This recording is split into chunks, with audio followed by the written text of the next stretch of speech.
Hi guys, gandang gabi mga palangga. So yan, ano po to guys, tawag dito koryoso or butig. Sa Tagalog ay gabi. So yan, inid po yan, may asukal nilagyan ng nyug na parang buko pa na nyug. Ayan o, ganyan.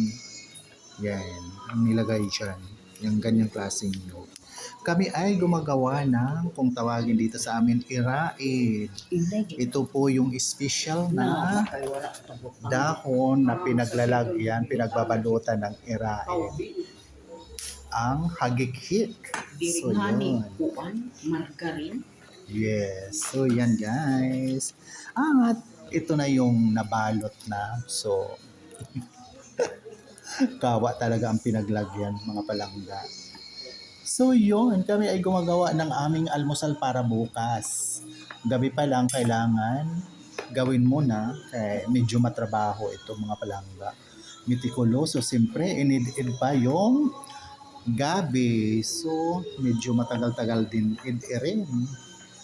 At kailangan mag-ingat sa pag-i-id-id dahil baka masugatan tayo. Yan. Di ba ang haba ng preparasyon bago makain, kaya hindi mo to siya pwedeng lutuin bukas kaagad ng umaga at kakainin mo din kaagad dahil matatagalan tayo. So yan ang ating iraid na masasabi kong yummy yan mga palangga. Hindi siya kamuting kahoy or kamuti, siya ay butig. Yan. Butig. Yan kung tawagin dito sa amin sa Samar. Masikat siya sa pangalang butig. Yan. So ayan guys, di ba? Walang tawag nito, hindi puro parehas yung sukat, may maliit, may malaki kasi kami lang naman ang kakain, hindi naman siya pambinta. So kaya yan.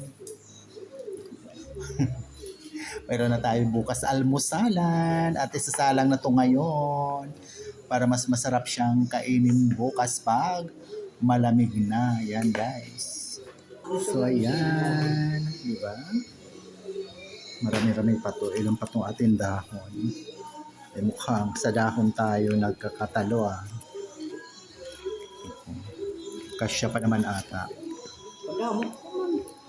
Kakasya pa. Kaya ikaw daw. Yan. Hindi ka man, sige, dadamo.